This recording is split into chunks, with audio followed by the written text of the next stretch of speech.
Mr. Taylor wears glasses.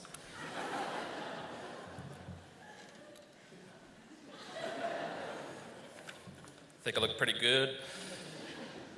So this is from Mr. Taylor, and he's very apologetic he couldn't be here today. Good evenings, parents, family, honored guests, and Lord Byng staff. Thank you for all you've done for our Byng Grads, now poised on adulthood. Without your love and support, today's celebration isn't possible. To my staff, to my office staff, and my administrative colleagues, Ms. Sui and Mr. King, you rock. Now, let's turn to our Lord Byng graduates. You rock too, of course. We are proud of you and very genuinely impressed by your character and achievement. Our future is made brighter by you, and I thank you for being the thoughtful and delightful young folks that you are. Today, by way of saying thank you, I will share a memorable lesson one of my students gave me. The 15-year-old Quinn was a concerning enigma in my English 10 class in 2000. Seldom doing as I asked, drawing when I asked him to write, reading American Psycho during silent reading, and sometimes penning the most macabre short stories.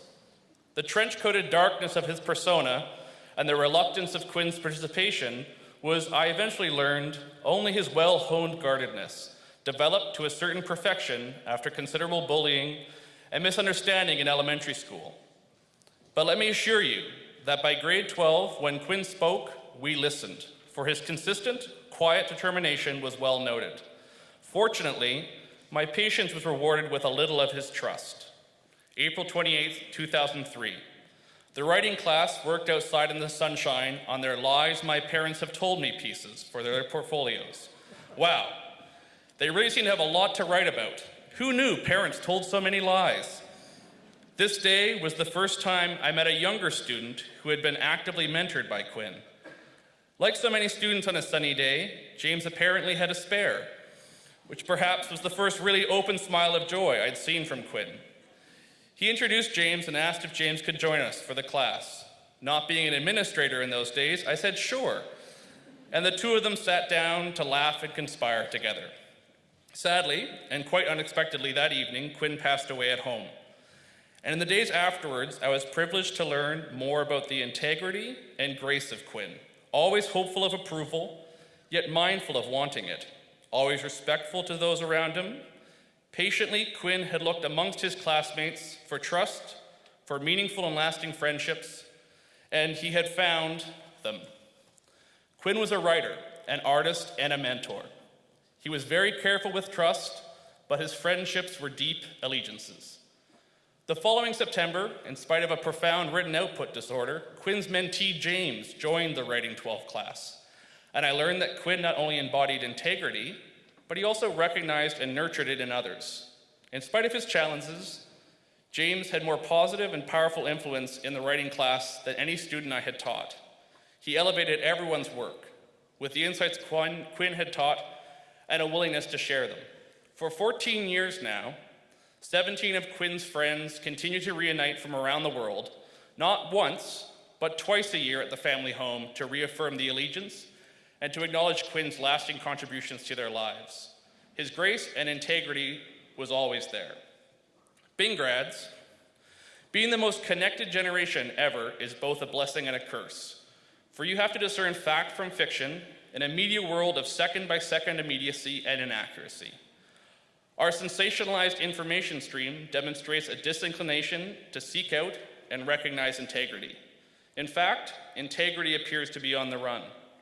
The 18th century satirist Jonathan Swift wrote that falsehood flies and truth comes limping afterward. Never has this been truer. For a moment, I ask you to play along with me as Quinn did. He hated these little exercises when we did them in class, whenever he explored mindfulness or engaged in guided imagery, but he trusted just enough to participate anyways. So we're doing this. Please hold hands. Dry hands are sweaty. Do it like you're in grade 2. All of you. Now close your eyes. Good. As you settle into your own head, into the sounds and scents of the Chan Center, As you feel the pulse of the hand you hold, I ask that you allow yourself to privately and silently imagine a moment in your future when someone, perhaps many people, celebrate your integrity. Make the image real. The faces, the sounds, all the senses of the moment, all the color. Who is there with you in that future moment? And what great things are said about you? How do you feel there? In your future as you're honored for your integrity, for your grace. I want you to feel more than the possibility of that moment and to acknowledge to yourself your own worthiness of such recognition, but not because you will seek it. You will deserve that acknowledgement in your life because you'll earn it. Byng graduates of 2017, open your eyes. Don't let yourself down. Carry on bravely.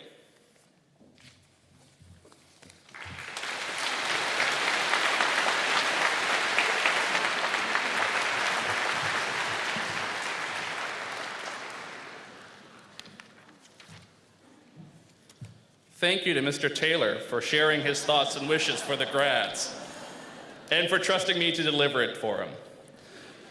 We have now come to the part of our ceremony where we give recognition to 4 very special graduates. It is my pleasure to introduce the 4 awards that have very special significance for the staff of Lord Byng. So we're going to be calling up 4 people. When you come up, accept your award, and you will be asked to sort of stay off to the side because we're going to do a final photo with the 4 of you. All right. I actually need glasses. The Alice C. Rowe Memorial Award is given in memory of a well-loved English teacher who inspired her students to be more than they thought they could be. This award is granted to a graduating female student on the basis of excellence in scholarship, character, general participation, and contribution to the school. This year's winner has consistently been on the principal's list during her time at Byng. The student has been an active member of our First Responders Group, vice president of the Global Issues Club, and executive leader of the Leaders of Hope's Club. While being an integral part of our school community, the student has been able to maintain an average of 98% across all of her courses. I know, it's terrifying. Beyond her contribution within our school, this student is an active volunteer in our community. This year's Alice C. Rowe winner is an ambitious and hardworking student who is a credit to herself and the school community. Please join me in congratulating Katie Zan.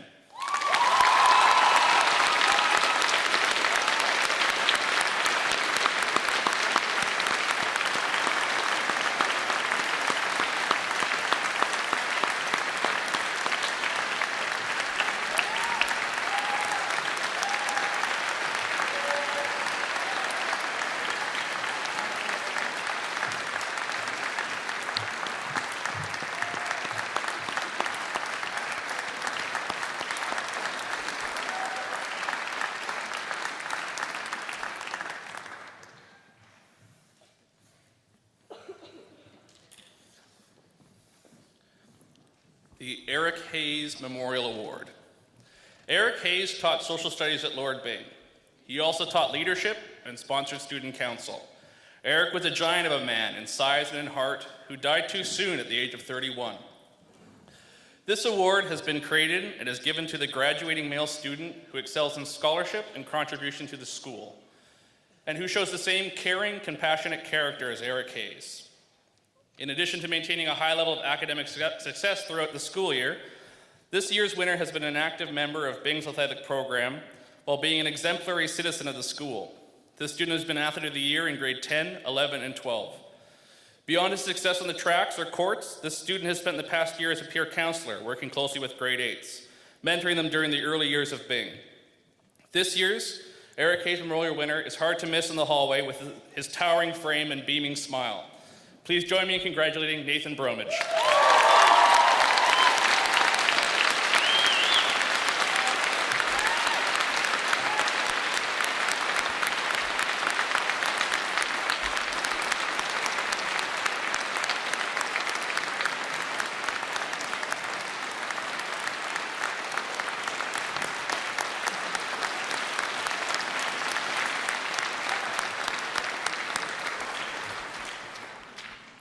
The Principal's Top Academic Award.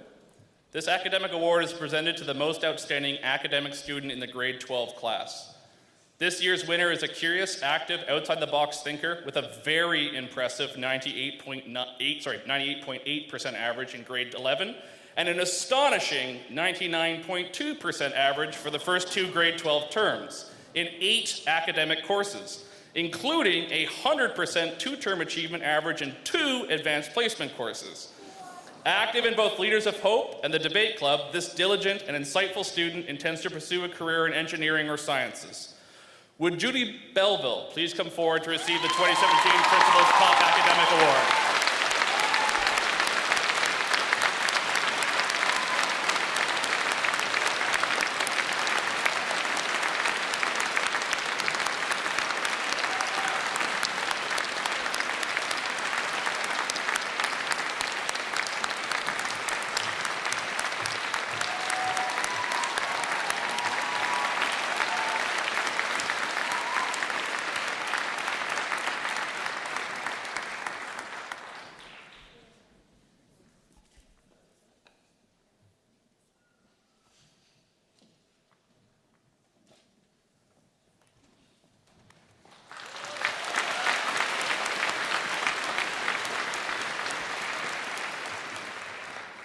The Dave Gifford Memorial Scholarship is presented each year to the top all-around student at Lord Byng, demonstrating excellence in academics, service, athletics, or the arts. Dave was a former vice principal at Byng who passionately supported academic excellence, athletics, and the arts. Dave's motto was, "Be the best you can be."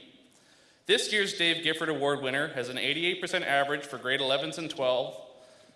An actor, athlete, and an activist, this student understands the importance of community and social justice. Balancing academic studies, the demands of the theater, and the strong commitment to ultimate, field hockey, and community soccer, this year's top all-around Lord Byng student has maintained and nurtured a strong school community vision. As both a leader and a team player, the student has been active in the Create Change Club, the Environmental Club, and the Grad Committee. Moreover, the David Gifford Memorial Scholarship winner for 2017 has been an inspirational and tireless leader as the Lord Byng Student Council president. Planning to get her first degree in psychology with a focus on consumer culture, this future diplomat and our 2017 Dave Gifford Scholarship winner is a dependable, active, compassionate, involved, and brilliant Byng student. Everything Dave envisioned in a young person, and she'll be missed by staff and students at Byng. Would Ella Kim Marriott please come forward?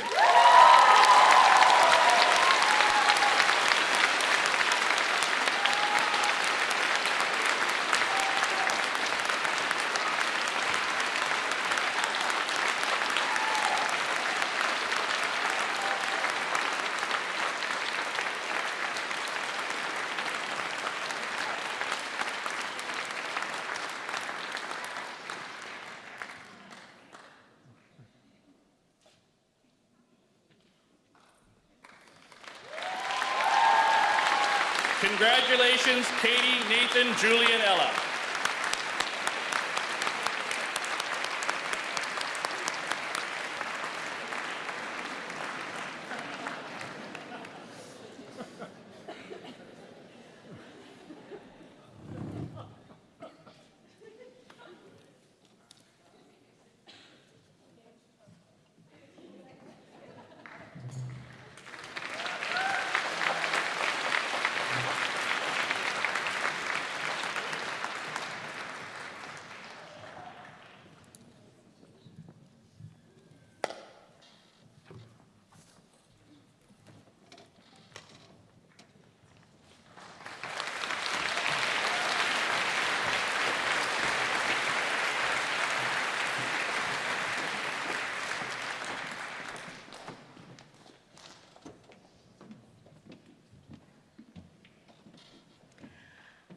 It is a tradition that the graduating class chooses a classmate to represent them and speak during this commencement ceremony.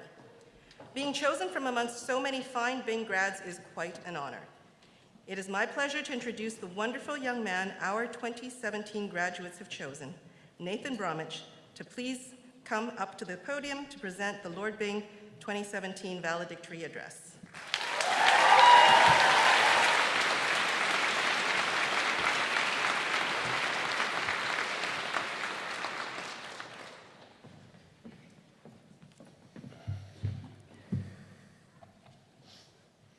welcome to all of you here. Friends, family, administrators, esteemed teachers, and Mr. Sander, as well as the graduating class of 2017. I'm Nathan, for those of you who don't know me, and I'm here to take you through a last literary journey of high school.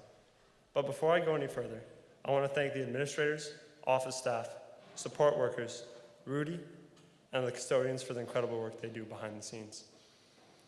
I think this is a very fitting way to say goodbye. Sweaty, nervous, stressed out about school, but also excited, eager, and lawless. We end our high school journey much the same way it began. The Outsiders was the appropriately titled novel of our grade 8 year. Coming into grade 8, not knowing anyone didn't stop us from being loud. The halls buzzed with a nervous energy that stemmed from the changes we were experiencing, leaving the cocoon of elementary school for the swooping freedom of high school. We didn't know we were annoying, or what deodorant was, or that you didn't need to shout at the person next to you to be heard. We didn't care about that stuff. Our minds were on important things, like making friends, grade 8 camp, getting from the bomb shelter to Johnson's room, and keeping up with your TBHs. All the while, we were still nervous. Were we going to fit in? Did anyone share our interests? Could anyone put up with our weirdness? Uncertain about finding a niche in our new environments as we cycled through electives, lunch-eating locations, clubs, and sports teams. But inevitably, we found shelter. Maybe it was strings or band at 7:20 a.m. for 5 years with Miss Kurth and Mr. McLennan. Or maybe it was with Mr. McPhee on the rugby pitch, or with Mr. Sander and his gentle encouragement on the volleyball court. Maybe you found a place at Helping Hands or Matamini Club. Whatever it was, wherever it was, being at a place where you could express yourself and feel welcomed. Sadly, we weren't frightened for long. Time seems to fly when you're navigating the distressing hormonal changes of puberty, and we found ourselves promptly thrust into grade 9. Told to stay golden, we did anything but. Grade 9. Our book was A Night to Remember. Ironic, because I don't want to remember any of my 9th grade nights. It was a rough year. Our bodies were changing. Our voice was cracking with every third word. And somehow we'd only gotten louder. Grade 9s are the worst. They have lost any timidness from grade 8 and turned into the most annoying group of creatures on the planet. So instead of bringing back memories of Miss Shepard's algebra lessons, Mr. Lavelle's debates, or Miss Wallace's no cell phone policy, I'll focus on trends that we've experienced since we've been at Byng. I bet you didn't know that Instagram wasn't released on all platforms until 2012, which means that memes have become a thing in our time at high school. Vine wasn't created until halfway through our grade 8 year, so we've been in high school longer than it existed. We are one of the last generations to use Facebook as the main platform of social media. We've lived through times when Can't Hold Us and Gangnam Style were all that was played on the radio.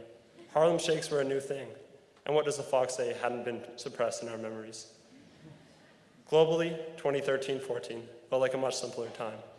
Being concerned by Flappy Bird high scores and watching Donald Trump on The Celebrity Apprentice are luxuries I wish we still had.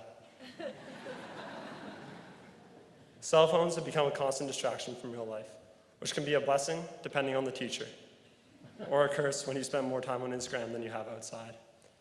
Communication is now electronic. Messages to friends and family, no matter how far away, are received within seconds. This helped build community within the school, as the latest meme or Vine was shared rapidly throughout the grade. Although this, too, is two-sided. As we inevitably hurt our real-life interactions, the remembered night turned into a mash of hashtags and likes. Suddenly, we found ourselves at the halfway marker of the trek that is high school. We lost a large number of our friends during grade 10 to the Trek outdoor program, and suddenly our classes seemed much quieter. But maybe that was also a byproduct of us growing up. Grade 10, the third installment of our high school series, marked a time in which we were truly beginning to think about our future and responsibilities. With this shift of focus from now to our futures, we began to lose something, the ability to appreciate the present. Mr. Vine's rants were no longer received by wide-eyed youth. Instead, they dropped in front of the half-closed eyelids of the eternally tired 10th grader. Tired from what? No one really knows. Probably a number of things, like growing, or homework, or fantasizing late into the night about Mr. Chen's calves.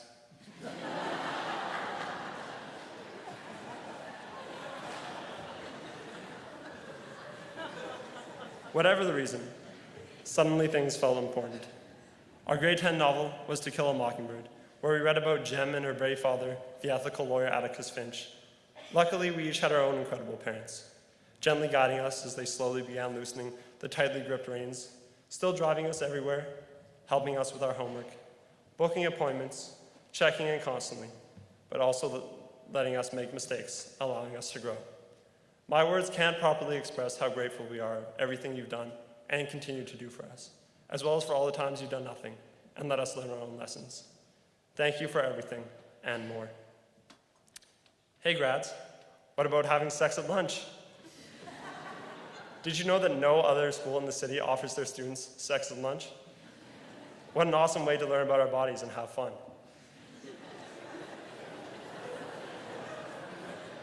No, really, it was definitely a highlight of grade 11. Well, actually that's hard to say when so many wonderful things happen throughout the year. The Byng Arts New York trip and the rugby team's tour of Oceania were obviously pretty great as well. The type of experience that helps you find yourself, make incredible friendships, and leaves you with memories to last a lifetime. But with great times, also came a few not so great times. SATs, bleach blonde rugby boys, and marks counting for university were some of the worst parts of grade 11. Thankfully, our teachers weren't going to let us procrastinate until the point of no return, a challenge which some of us definitely tried to take on. Trying to replicate Lord of the Flies, the book of grade 11, we tested them as much or more than they tested us. Somehow the educators were always patient, as we tried our best to do as little for them as possible.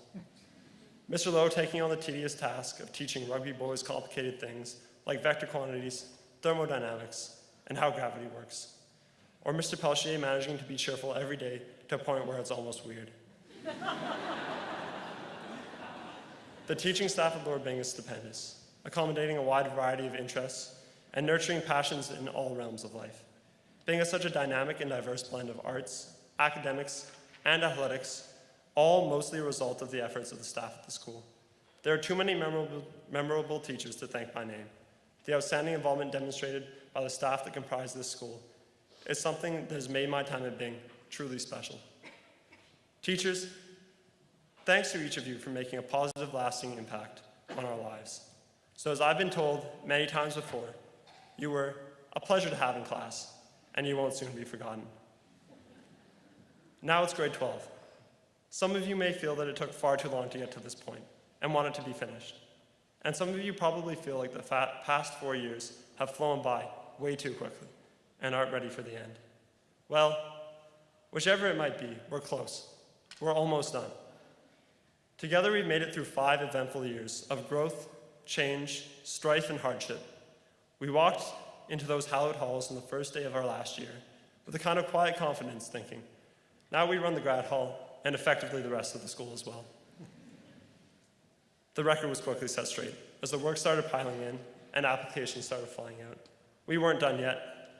This was no victory lap, rather more the final stretch of a marathon where we struggled to find that final kick. Somehow, we all managed to do it.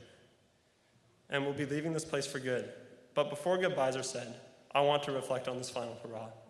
We witnessed the Lord Byng track and field team win its 8th straight city championship. The girls volleyball team capped off a triumphal senior season, 2nd in the city and 3rd at the Lower Mainlands. We saw the Lord Byng rugby team playing back-to-back city finals. We saw the Lord Byng senior boys soccer team and senior girls soccer teams do incredibly, reaching finals and winning the cities for the boys and going to provincials for the girls.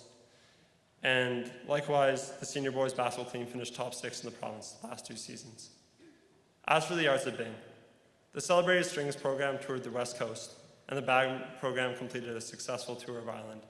The visual and media arts produced many wonderful works, displayed in galleries and at festivals around the Lower Mainland. And Lord Byng's theatre company seniors produced 2 incredible musical productions, with Young Frankenstein and Curtains, the musical.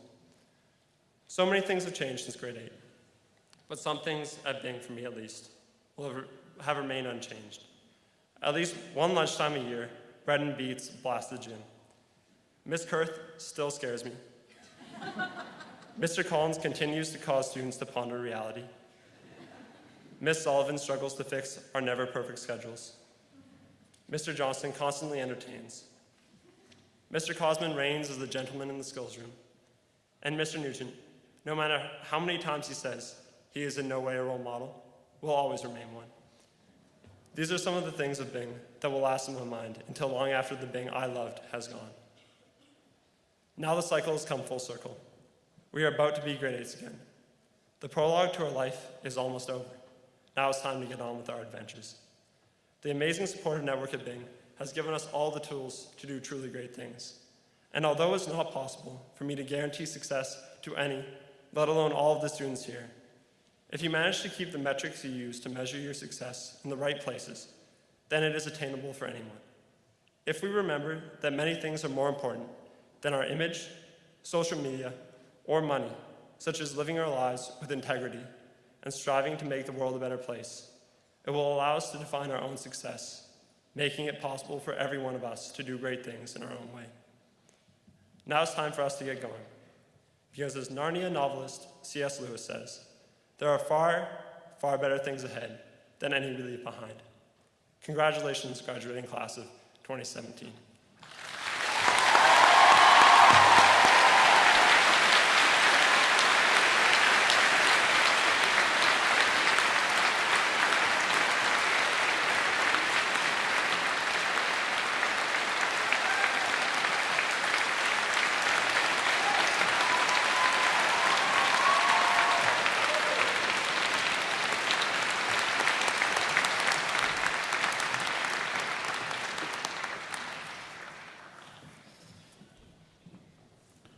Graduates, you are now passing on into the group of individuals who have graduated from our school, Lord Byng alumni.